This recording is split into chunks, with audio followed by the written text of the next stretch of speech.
Okay, thank you for coming. It's great to have a full house. And it's a pleasure to be here to talk about some of my work over the last 20 years, I guess, or so. So, my name is Mark King. I'm an academic here in the School of Sport, Exercise and Health Sciences here at Loughborough University. And what I'm going to try and talk to you about is optimising sport performance. So, sport has been a pretty big part of my life, I think, over the years. Always wanted to be better, always liked winning, and not always managed that. And so in preparing for today, I thought, let's see what's the earliest picture I could find of me playing sport. So there we go. Here's a young me, budding Andy Murray, or whoever it was, probably John McEnroe or Bjorn Borg back in those days. Aspiring to be the next tennis player with a nice wooden racket. And then, I found this one. So it started to move from tennis to sort of badminton, racket sports. And of course I aspired to play for England. And well, it took me 30 years plus to do that, but I never gave up.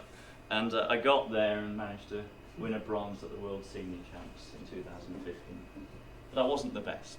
In fact, the winners were former Olympic champions. The people who came second were former world champions. And then there was me and Carl, my partner, who were nowhere near as good as them. But my passion is sport, and I want to understand the limits of performance and how we can be better. Well, that's sport, but let's bring it to my academic background.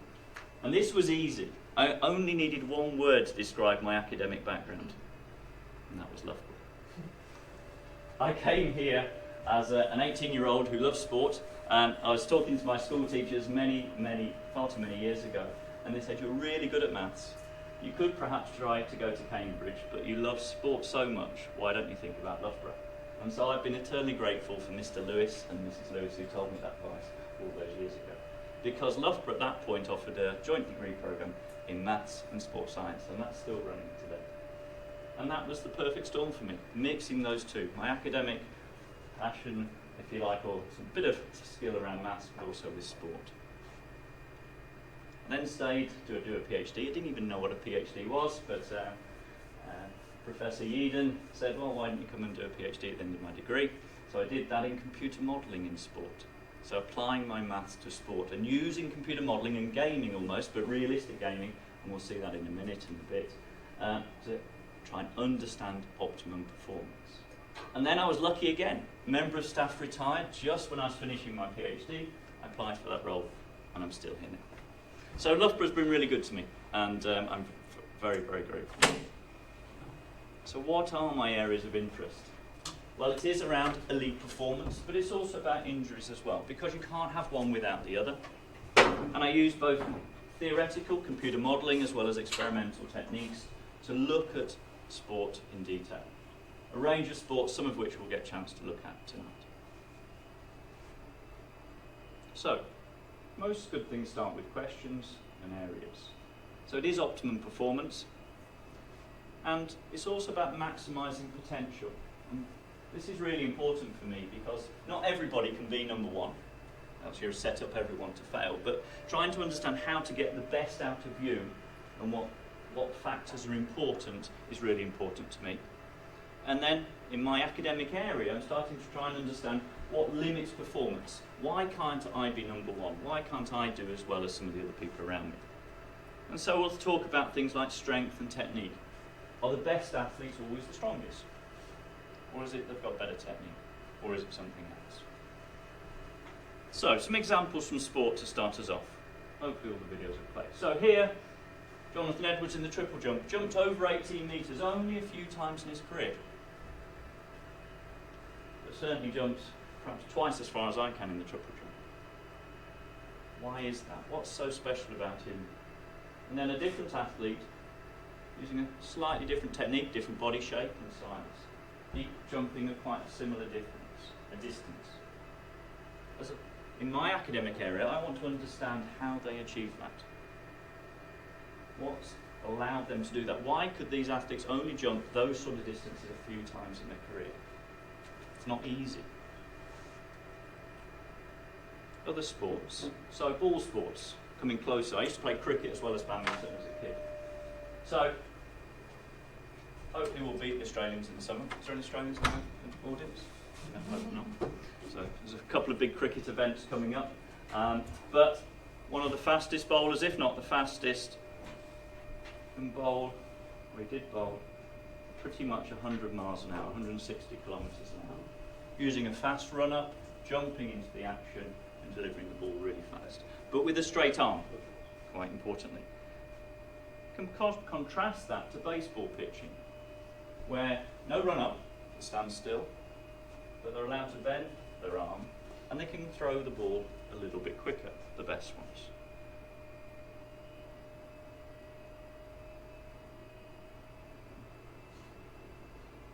And then if we put a racket in the hand, go to tennis. Fastest speed, 264. Federer and Nadal, they can't serve that fast. Why not?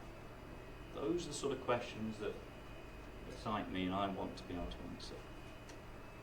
So this is the fastest I've seen recorded anyway. Nearly knocks him over.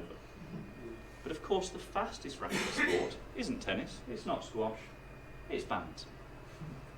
And so the fastest smash, well over 400 kilometres an hour. But I can only smash the shuttle at about 300 kilometres an hour at best. What's the difference? He's about 3 or 4 inches taller than me, but there's lots more to it than that. So that's where I come from. That's what excites me. That's where my research is. So my academic area is biomechanics, sports biomechanics. Who's heard of biomechanics before? Quick hands up. Oh, tremendous. All of you. You know more than me.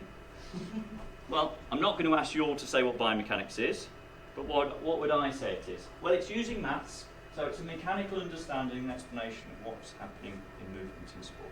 That's, in a nutshell, what I would say.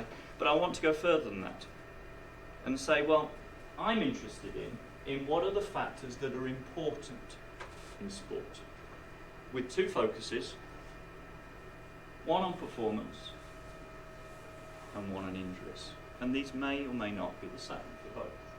But that's the area that I look at. And philosophy, you don't see that often associated with biomechanics, but my philosophy here would be that there are some factors that are really critical to achieve elite performance. And those are the ones I want to try and identify. If you look at a range of competitors, so you look at all the best tennis players, they'll all look like they've got a different serve. But there are those critical factors that are there. And then there's all the other things that aren't so important. They don't really matter in terms of achieving elite performance. They're just part of what they do. Okay. And I want to tease out the difference between them. I want to bring some objectivity to it so I can understand what's happening. So that's the background. What are we going to look at? Well, I'm going to use some examples. I'm firstly going to start off with some experimental studies in cricket. Worked with the England cricket team for about the last 15 years with the fast bowlers. Fingers crossed they have a really good summer and win everything. It's a pleasure to work with them. They're based here on campus. Then I'm going to go and use a different example. Although we've done some theoretical work in cricket, I'm going to pick a different example of tumbling in gymnastics and show you how we can use computer modelling to understand optimum performance in sport. And then I'm going to bring it back to badminton, my favourite sport, some ongoing work. This isn't complete, but I'll show you where we are at the moment. So I'm going to use 3 examples to explain how I talk about optimising performance in sport. Okay? So, cricket fast bowling. So this is the National Cricket Centre here on campus, but set up as a biomechanics lab for me with some cameras there, and we'll look at that in more detail. But fast bowlers run up 5 or 6 metres per second, jump into the action, and bowl the ball. If they're fast, they're over 80. If they're really fast, they're over 90. And if they're absolutely the best, they're around 100. So fast bowling. So I always start with questions. So the question here is, remember about this principle about what I'm looking for. What characterises the fastest bowlers? If I took a range of fast bowlers, are there some things that they all do? And is it those factors that are critical to achieve elite performance? What are they? Because if I took a range of cricket coaches and I went back to this player and I said, how do I make him bowl faster? Every cricket coach would have a different opinion. Some would say, oh, he's not strong enough. Some would say he doesn't run up quick enough. Some would say he doesn't use his arm in the right way. Well, as a biomechanist, I want to try and address that and say, this is mathematically what's happening. These are the factors that are important. And then secondly, something that came out of the research that wasn't the original motivation, but do all fast bowlers inevitably have to produce really high forces and therefore are more likely to get injured? Or is there something else happening? And we'll look at that. Okay, so in a bit more detail. Here's the cricket centre set up as a biomechanics lab, if you like. Hopefully, perhaps for some of you, this is familiar. Lots of cameras recording what happens. So we've got a motion analysis system that goes beyond high-speed video, and we'll look very briefly at how that works. But these are all cameras flashing at 400 or 500 times a second, so taking lots of pictures. The system then puts that all together, and we'll see a bit of how that works. Force plate in the ground measures the interaction between you and the ground. It's like a complicated weight scale. Okay, so it measures a time history of force there. And because of the partnership with the ECB, we get access to some really good subjects. Anyone recognise this chap? Okay, Jimmy Anderson, arguably one of the best fast bowlers ever. So he's been in the lab or been there, and we've been testing, along with many of the others. So we get access to some really high-performing athletes. But they're not very happy when we stick all these reflective markers all over them. But we need to do that because when we use that motion analysis system, we track the markers, we don't track them. So, we ask them to bowl. They're simple, they run up and bowl, they do what they do best, and we record it. But what do we see? We see those markers. So there's about 50 markers there, and we can track each one of these to a couple of millimetres of accuracy during this sort of whole body movement. It's the best we can do at the moment.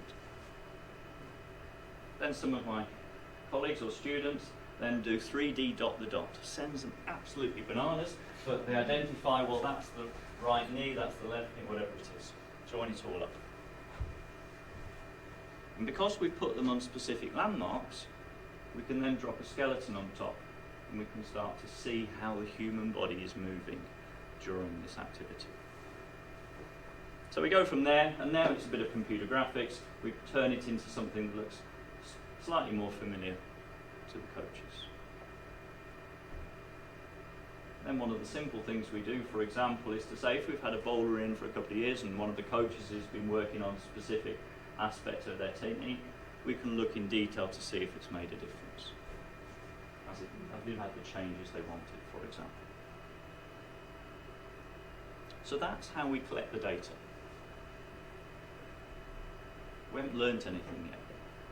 So we go back to our question. What characterises the fastest bowlers? So if we take a cohort of bowlers, all elite, all playing for England or in the England programme, across a number of years, are there some things that the faster bowlers do that the slower bowlers don't? What's the relationships there? Well, the first one isn't surprising. The ones that run up quicker tend to bowl faster. So they've got more energy, they've got more momentum. So that's easy. The second factor that comes out when we do the maths is that the faster bowlers delay their bowling. So at this point in the delivery, their arm is lower. The slower bowlers have already gone too far through their action at this point. So that's the second factor that comes out. And all of the things I show you are typically through pictures, so it makes it easy to interpret. The next one starts to understand the mechanics behind what's happening. So to bowl a ball in cricket, you don't pull your arm through. You actually pull your trunk through. So this is the sequence of images. And you leave your arm behind you. So your trunk comes through, and you leave your arm behind you. So that those that bowl faster flex their trunk forwards more, like here. So it's perhaps contrary to how you might think. You don't throw a cricket ball, you pull your trunk through and leave your arm behind you. And then if we look at the position of ball release, those that bowl faster are in this sort of position, pivoted with a straight leg. Those that collapse, lose energy, don't bowl as fast. So 4 factors, and only 4 factors. Ignoring everything else about it, just those 4 factors. Well, how good are these 4 factors at predicting ball speed? So if we plot actual speed against predicted speed for a range of individuals, if it was perfect, we get the line y equals x, because we predict all of the variance in speed in a group of bowlers by just these four factors. Well, that's not going to happen. But how much of that do we predict? Well, we do pretty well, perhaps surprisingly well. Only those four factors predict 74%, 3/4 of the variance in speed. And that's really powerful, because these factors are the ones that you wouldn't necessarily, all of them, think about when you're looking at pace. There's one outlier. The fastest bowler indoors, 90 odd miles an hour, perhaps 95 miles an hour outside, bowls quicker than what we could predict. And what we find is he's the most powerful, strongest bowler per factor at the door. So he gets more out of his technique than the rest of the group. So we start to understand what's important. Coaches like shapes. We like to talk about what shapes these players get into. So here's one of the typical slow bowlers, still bowling 75 miles an hour, but not bowling over 90 miles an hour like this chap. And this shape at ball release, quite similar to javelin as well, but this position of the arm. This chap is pulling his arm through. He's not using his body, he's collapsing. This guy's leaving his arm behind him, pulling his trunk through, using his body effectively to produce speed. We've put that all together into a video. You see the differences in the technique.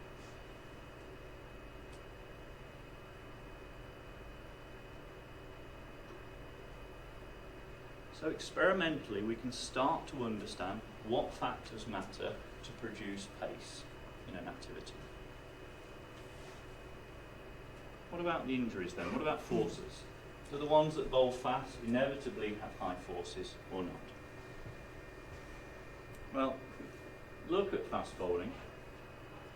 There's inevitably high forces at front foot contact. So front leg goes down and we get somewhere between 4 and 8 body weights. So if we normalise force to their body weight, we can compare across individuals. And all of them have very high forces, and injuries are a big problem to fast bowlers.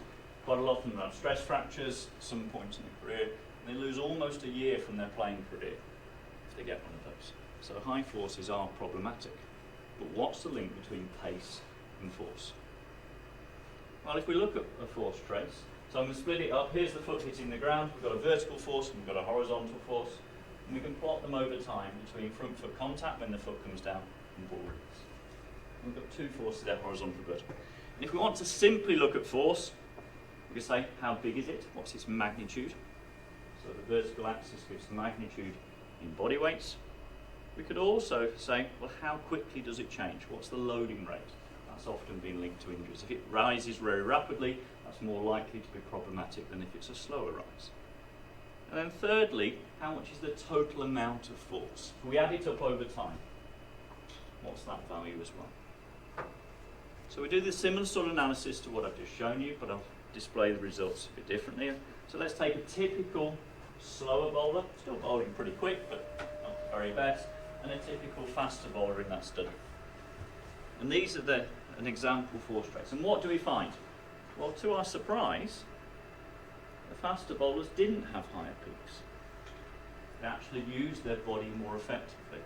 They actually had much lower. So if you look here, we're close to 8 body weights, we're still over there at 4, half the amount. We also have lower loading rates.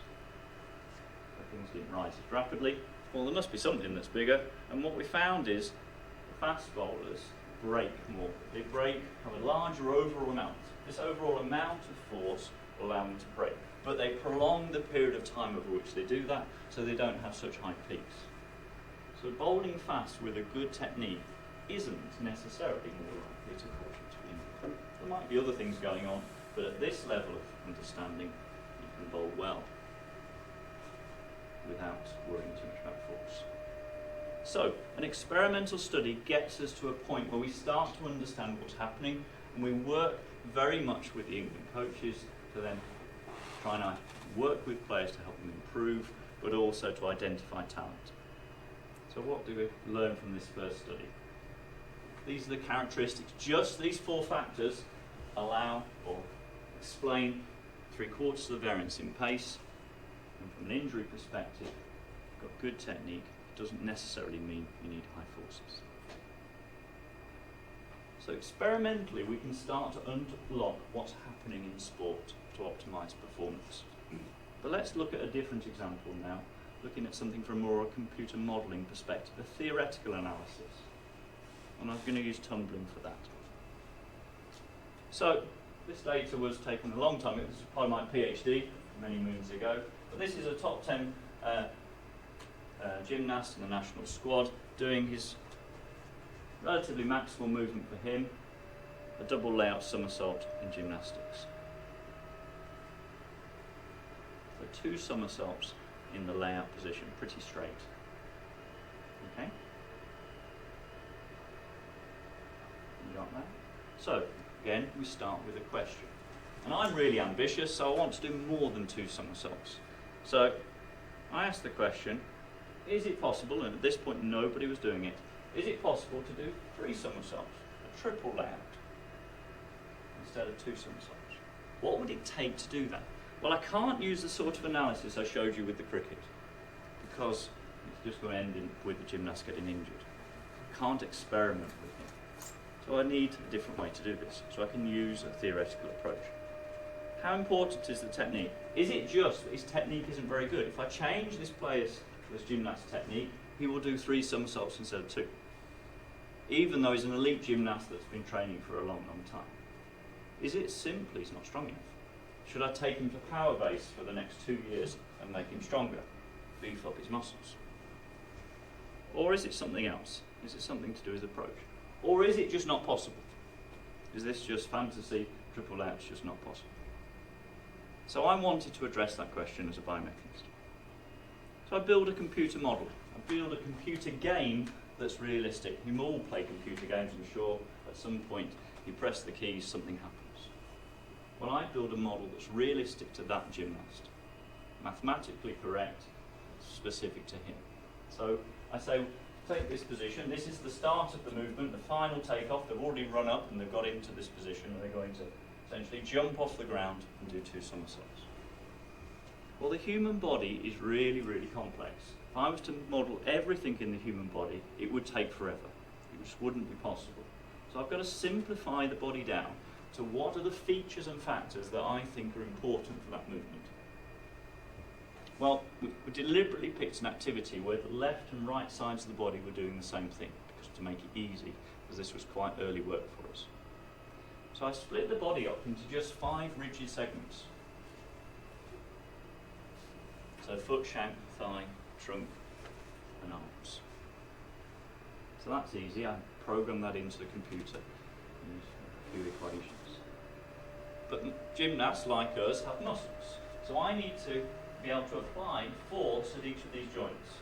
Because muscles, when we contract, produce a force. There's a moment arm joint, so it produces a torque. So I've got torque generators at 4 joints.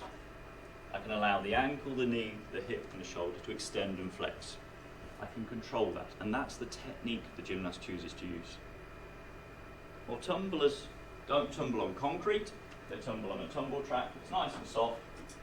So I've got some springs in the floor which allow the floor to compress. And that's the model. So it's quite a simple model. But at the moment, that model is representing any of you in the room. I don't want it to represent any of you in the room. I want it to represent that elite gymnast. To do that, I need to put some parameters into the model that represent how long is his arm, how long is his thigh, how heavy is it, etc. How strong is he, and how springy is the floor here? How much will it compress? So I do some measurements. The hardest one is the strength, and requires the gymnast to do lots of essentially weight training with me, using a machine some of you may be familiar with, an isovelocity dynamometer. So it's a strength testing machine, but rather than lifting a fixed weight, you work as hard as you can, and the machine controls how fast you move. And you do that, and here's one example, contraction, from the arm being straight above the head up to it being vertical. And the machine records how fast you move, or how fast we're allowing to move, and we measure the torque. And what that allows us to do is to define how strong every joint is as a function of what it's doing. And what it gives us, and I won't dwell on the detail, but we get a surface at every joint which says how much torque can you produce as a function of what the joint is doing in terms of its angular velocity. This is maximal.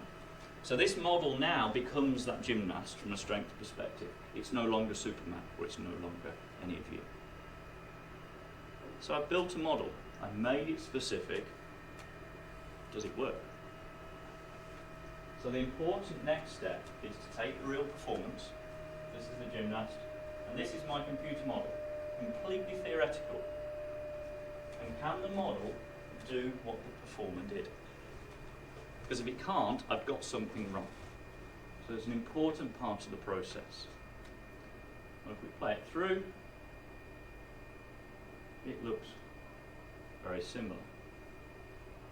But if we stop it, it's not exactly the same. Do we expect it to be exactly the same? No, because I've got a model which is only made up of 5 rigid segments and 4 torque generators. So there's things in there that aren't there. But how close is it from a performance perspective? Well, it's within 2 or 3%. It's pretty accurate. So am I confident that I can use the model? Pretty confident.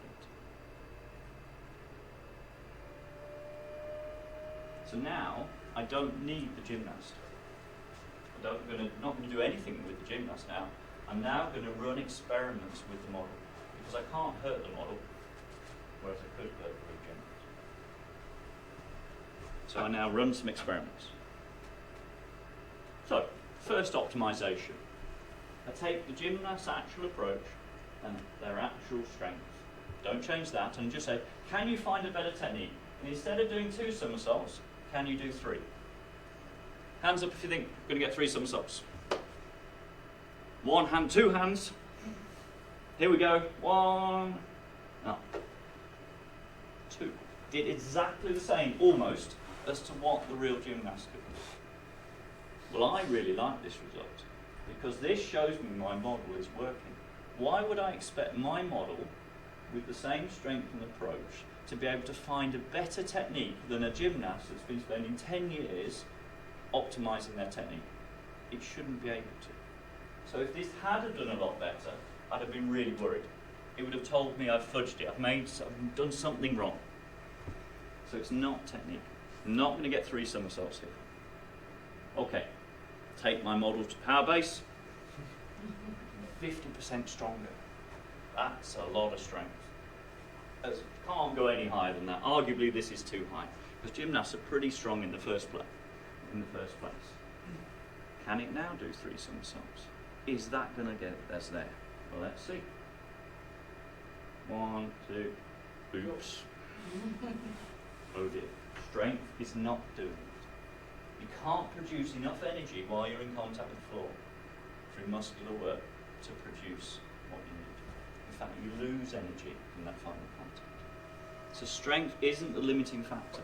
And we see that in quite a few sports. If I look at cricket, if you think how much the S&C programs of the elite cricketers in this country have changed over the last 15 years, it's a stark difference. It's massively improved. But are they bowling any faster? Not really. Strength is not a limiting factor in many sports. So, we then scratched our heads and thought, well, tumblers and gymnasts are different. Tumblers run up faster than gymnasts. Gymnasts have a restricted run up. So we thought, well, how fast can you run up and still do a tumbling movement? So we looked at some videos, did some calculations, and about 50% faster is possible. So we poked that into the model and said, okay, find the best technique with your normal strength, but run up 50% faster. And instead of 2 somersaults, 3. 3 somersaults. Nobody's ever done this in the world. Hands up if you think it's realistic. Just a few of you. So I didn't know. And then I started to think, well, what does my model do and how does that compare to real people? Because if I run this simulation 10 times, and I'm not going to run it 10 times, it's identical 10 times. It's no different. Computers do things perfectly. What are we like as humans? If we did the same movement 10 times, would it be identical? Even if I go and pick up my glasses case 10 times? No, it's different every time. So I started to think, well, how can I incorporate that in the model? What would that look like? So I took the simulation and I introduced some errors, some noise. This should do 3 somersaults if it's realistic, because that's what would happen if you're human. If you knew you could do a triple layout somersault, you'd run up 10 times and you'd do that same movement. You wouldn't land on your head. So this is trying to do 3 somersaults. Can't do it. This model cannot do 3 somersaults, or it can't at the moment. So then I reflected and say, what have I actually asked the model to do? Because computers are really silly. They only do what you've asked. And I'd asked the model to do one thing, maximise rotation. I hadn't asked it to find a solution that's like a human, that could cope with noise, could cope with perturbations. So I went back to the computer, went back to the supercomputer and said, okay, find me a better solution. Find me one that can cope with perturbations, can cope with human noise. How good is that? We ran that, and we get 3 somersaults. Faster approach, normal strength, coping with perturbations. So from my perspective as a biomechanist, this is a good solution. But still nobody's doing this, so still didn't know, is this realistic? So I presented this work at a conference, I think it was over in America somewhere. And someone then put my mind at rest. They sent me a video. Someone that I hadn't seen, in Russia I think, running up really fast, estimate similar to my model is doing, and doing 3 somersaults, just. In fact, they probably land on their head and their knees, so they only just get round. Last time else the model gets the head out. So, yes? Did you look at combining the strength increases with the velocity increases to see if that actually made it more? So the strength increases were probably on the unrealistic side. If you put them both together, you can get a triple straight, so you can do slightly more. And the best athletes in the world are pretty close to that now.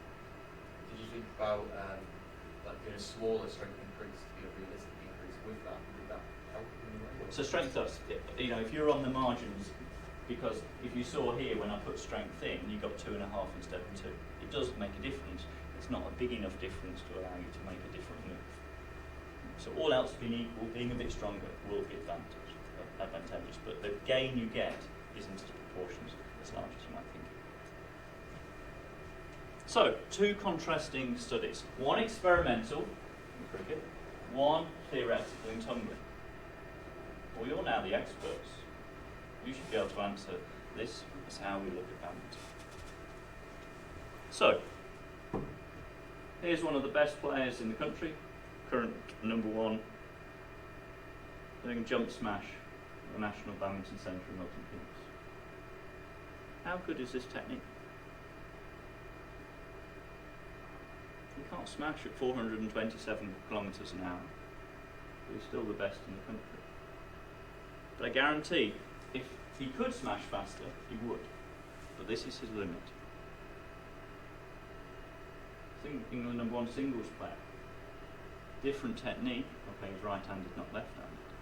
But again, produces pace in a different way. As a biomechanist, I want to understand why these can't smash as fast as the best in the world. And what is it about their technique that allows them to smash as they do? So where do we start? We start with the question again. Remember, we've got some experimental and theoretical ways we could answer these questions. Start point, how close to optimum are their techniques at the moment? Could I answer that? Could they smash any faster? And why can some smash faster than others? Simple questions, but actually really hard to answer. And this work is ongoing. Could I use an experimental method to try and answer some of these questions? Yes. Could I use a theoretical method? Yes. And that's where hopefully I'll get to in due course. But we started, obviously we had that data. This should be really familiar to you now, having seen what we did in cricket. Same method, same process, recording what people actually do. Then we label it up, start to see what they're actually doing.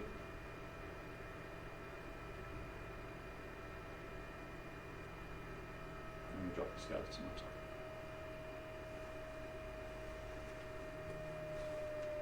So we can do that for a range of individuals, and we did that for a range of good badminton players. Some illustrations. So what did we find? We looked at the same sorts of analysis we did with cricket. And this isn't so easy to display, but one factor was the most critical. And that's the position of the elbow as they're about to pull the racket through. So in this position, they're about to smash, they're going to hit the shuttle, although I can only display it as a ball up there. The racket's going to come through and hit the ball. Those that smashed fastest had a smaller elbow angle. In fact, the optimum's around 90 degrees. And if they do that, when they internally rotate their shoulder, they produce lots of pace. And this is in essence like this sort of movement. So if I'm bent at 90 degrees at the elbow, I can produce a really fast movement in my hand. My arm is straight, I have to turn it, I get no speed at all. Okay. And that factor is the most important across that cohort. Not dissimilar to how we're looking at cricket. How important? Well, half the variation in pace, just due to that one variable. That's pretty powerful, but not obvious. And then if we add in getting the wrist in the right position and the timing of the movement, we get up to 84% variation explained by just those three factors. So I can start to understand really what matters. Now the power of this is limited by how good are your subjects. These were pretty good. Okay?